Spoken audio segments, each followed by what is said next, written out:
Fala pessoal, tudo bem com vocês? Meu nome é Murilo Perim, mas podem me chamar de Mupa. No módulo 5 vamos falar sobre tríade, silhueta e finalização. Parte 1, tríade. Tudo que a gente viu até aqui na nossa oficina era pensando na construção de um personagem cômico.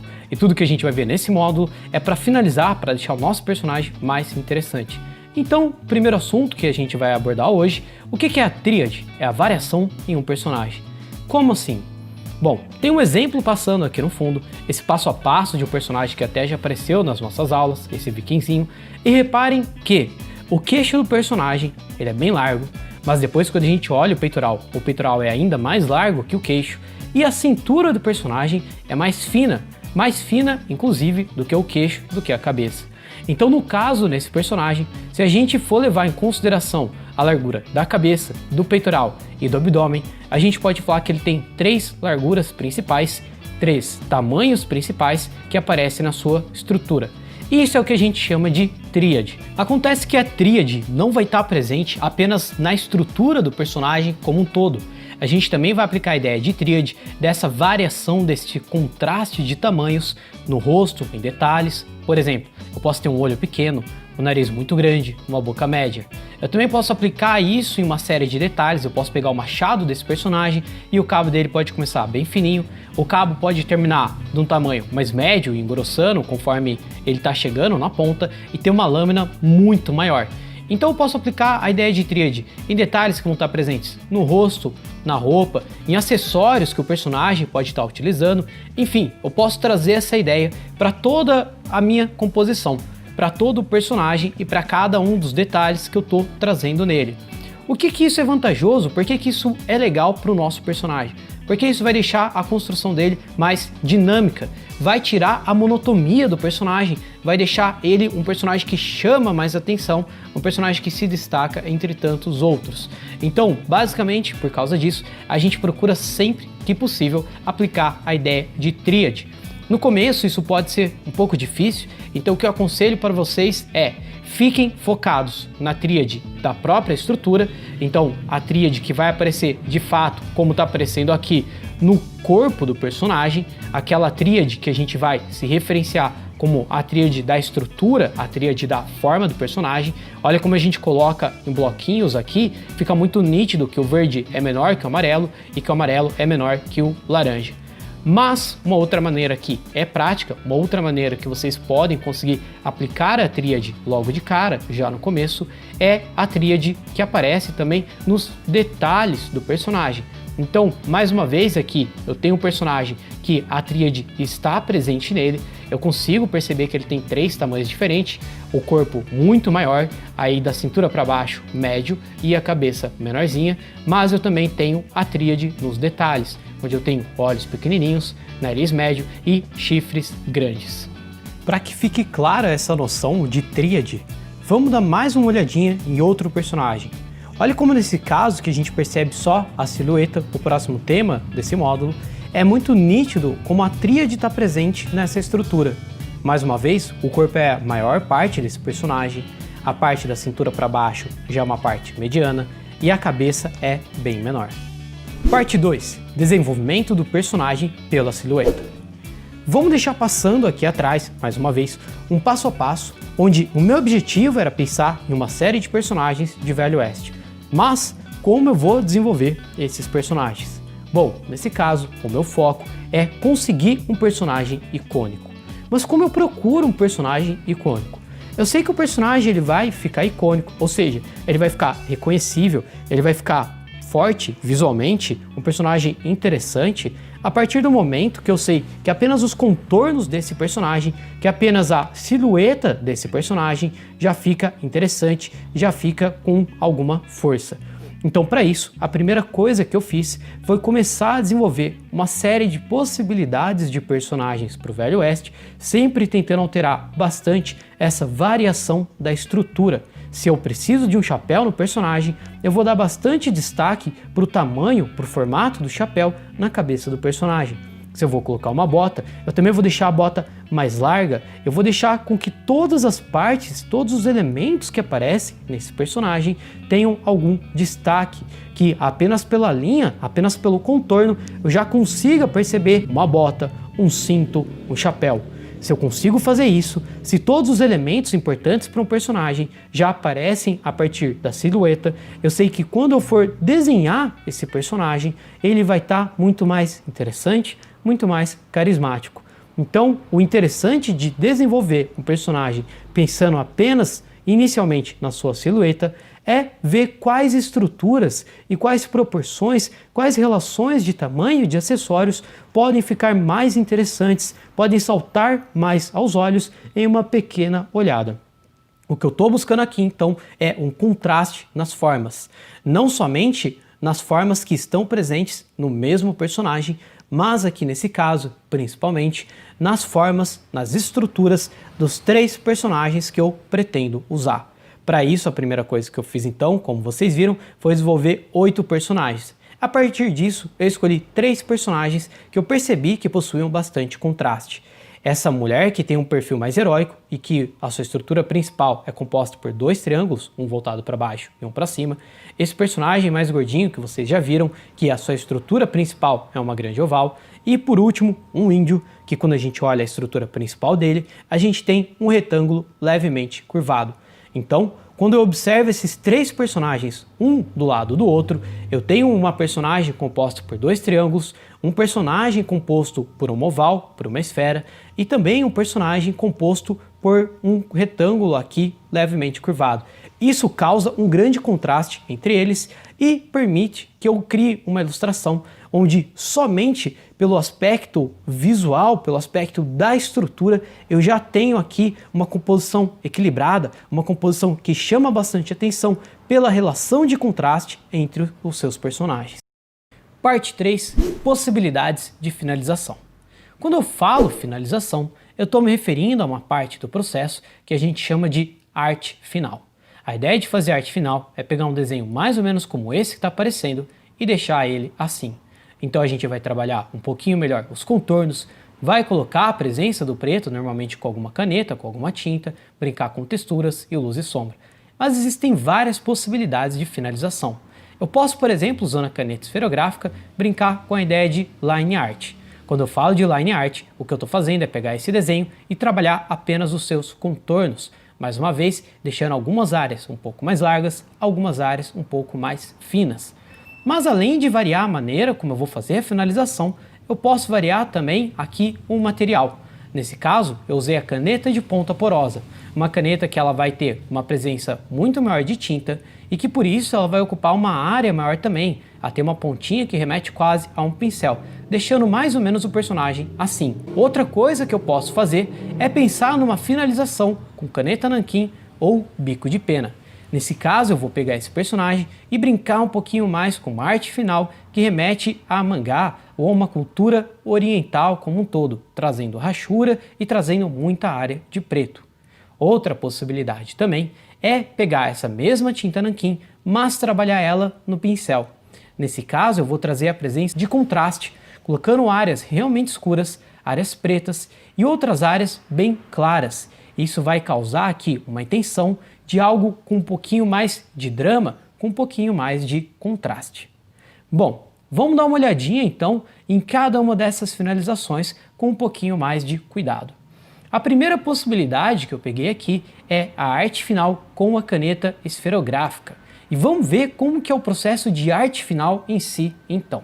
O que eu estou fazendo nesse momento com a caneta é planejar quais regiões, quais linhas podem ser um pouquinho mais largas e quais linhas podem ser um pouquinho mais finas. Então, nesse caso, o que eu quis fazer é imaginar tudo aquilo que está mais próximo do observador, como por exemplo o nariz, como a ponta de um fio de cabelo, e essas áreas mais próximas do observador eu deixo todas elas um pouquinho mais largas. Agora, as áreas que estão um pouquinho mais distantes eu vou deixar mais finas. Além disso, todo traço que for muito comprido, o traço, por exemplo, ali das costas, que é um traço mais longo, ou mesmo o traço do braço, que também é um traço um pouquinho mais comprido, eu vou evitar que na hora da arte final, na hora de fazer esse contorno mais largo, ele tenha sempre a mesma espessura. Se eu evito fazer isso, eu deixo aqui o contorno dele, eu deixo a arte final dele muito mais interessante. Então o que eu faço no caso de um traço comprido é, por exemplo, determinar qual área vai começar mais fina ou mais larga, qual área, no caso, vai terminar mais larga ou mais fina. Por exemplo, posso começar ali na axila do personagem fazendo esse contorno um pouquinho mais fino. Conforme a linha vai chegando próxima à cintura, eu começo a deixar esse contorno um pouquinho mais grosso. Ou então eu poderia fazer o caminho oposto. Uma vez que eu termino todos esses contornos, uma vez que todo o trabalho de linha está feito já no meu personagem, eu posso também começar a aplicar algumas texturas. A ideia de trazer texturas para o meu personagem vai deixar ele mais vivo, mais dinâmico, mais interessante. Então, para a camiseta eu decidi colocar algumas linhas, deixei a camiseta dele levemente listrada. Para a calça do personagem eu decidi fazer uma listra que ela vai nos dois sentidos, e para o cabelo coloquei algum efeitozinho ali que a gente vai supor como fios de cabelo. Para não ficar dúvidas, vamos ver agora um passo a passo de arte final. Nesse caso, mudando agora o material, pensando como que vai ser um passo a passo com o lápis 2B. A primeira coisa que eu preciso fazer é ter o meu desenho pronto, nesse caso, esse caipira. Então, na sequência, eu vou imaginar quais áreas estão mais próximas do observador, como essa quina principal do chapéu. Vou deixar essas áreas mais largas e as áreas mais distantes, mais finas, como as outras quinas. Eu vou repetir esse processo para áreas similares. Como o nariz, que a ponta dele está mais próxima do observador, vou deixar ele mais largo, o resto mais fino. A boca, que é um traço mais comprido, vou começar fina, deixar um pouquinho mais largo. Eu repito esse processo pensando em todas as linhas presentes no desenho.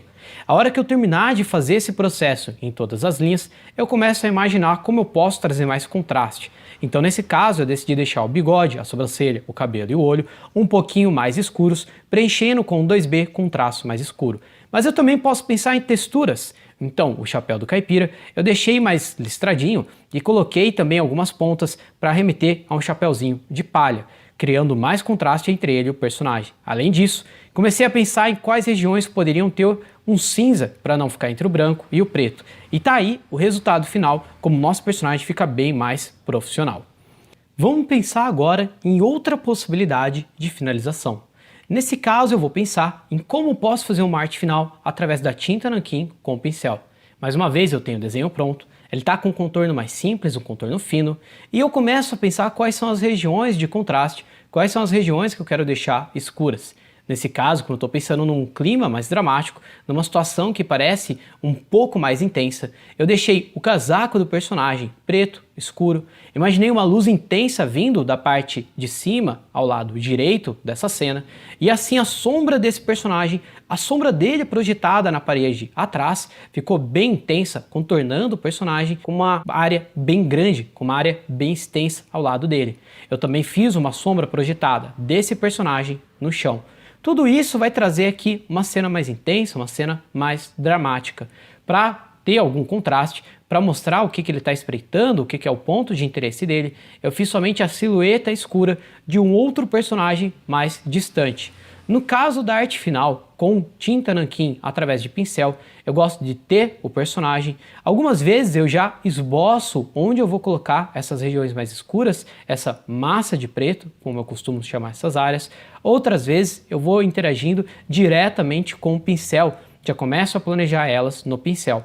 Depois que eu passei por essas etapas, eu pego novamente a minha caneta, que pode ser uma caneta esferográfica ou até uma caneta nanquim descartável, e começo a arrumar os contornos, a arrumar as zonas limite onde eu passei o pincel. Afinal, esse pincel ele não vai ficar com uma área ali tão bem limitada, não vai ficar com uma linha tão precisa na margem dele. Esse aqui é o resultado de uma arte final que eu fiz ali pensando com pincel e tinta nanquim. Como eu falei, no final eu voltei com a caneta esferográfica para deixar esse personagem um pouquinho mais interessante, para deixar o contorno dele melhor finalizado. Outra possibilidade de finalização é usar uma caneta de ponta porosa, essas canetas que a gente usa muitas vezes para escrever em CD. Com uma caneta dessa, obrigatoriamente eu vou ter que trabalhar com contornos mais largos, vou precisar também de uma folha um pouquinho mais grossa, assim como eu preciso no caso do uso de tinta nanquim com pincel, e eu preciso ter a consciência de que eu vou preencher um pouco mais essas linhas, de que elas vão ser contornos um pouquinho mais grossos e que automaticamente, provavelmente, eu não vou conseguir trabalhar em regiões muito fininhas. Regiões muito finas, traços muito finos, vão acabar virando uma área toda preta, uma área toda escura.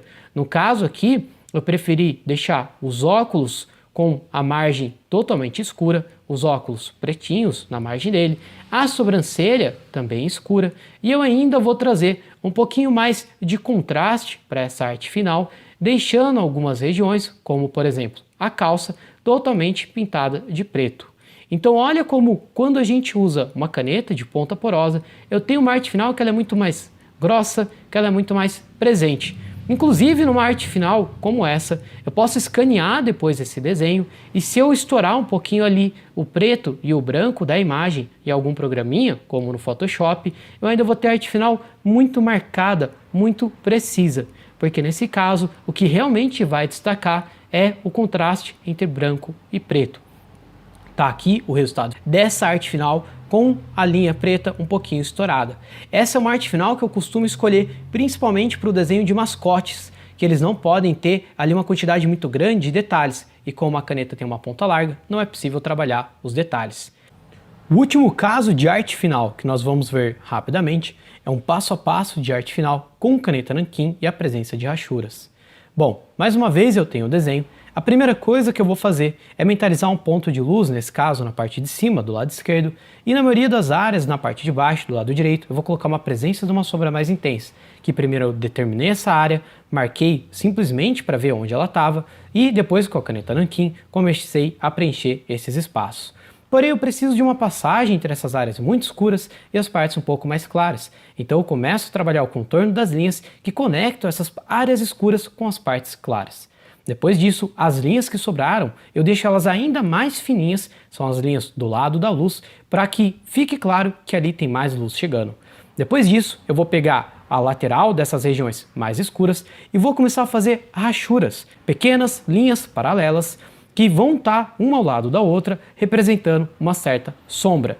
Depois eu vou fazer rachuras cruzadas, rachuras umas sobre as outras, para realizar ali uma passagem de tons, para ter a área muito escura, a massa de preto, depois uma área de rachura um pouco menos intensa, uma área mais cinza e uma área de rachuras claras e depois o papel branco. Vamos para a nossa revisão clássica. Bom, a gente viu bastante coisa nessa aula. Começamos falando sobre a tríade no personagem, que pode ser no corpo ou pode ser também nos detalhes. Depois disso, a gente viu um pouquinho sobre a silhueta dos personagens, como eu vou procurar o contraste entre esses personagens e como isso vai me ajudar a realizar aqui personagens um pouquinho mais interessantes e composições também dinâmicas. Além disso, a gente começou a ver um processo de arte final, que pode ser básico, pensado com canetas esferográficas, pode ser também um passo a passo aqui, no caso, com um lápis 2B. Outra possibilidade interessante que a gente viu é o da caneta de ponta porosa, que eu uso principalmente para o desenvolvimento de mascotes. A gente também deu uma passadinha na arte final através de caneta nanquim e da presença de rachuras, imitando um pouco mais o estilo oriental. E também vimos a presença do nanquim com pincel para cenas mais dramáticas e intensas. Por hoje é isso, muito obrigado, forte abraço e até o nosso vídeo final.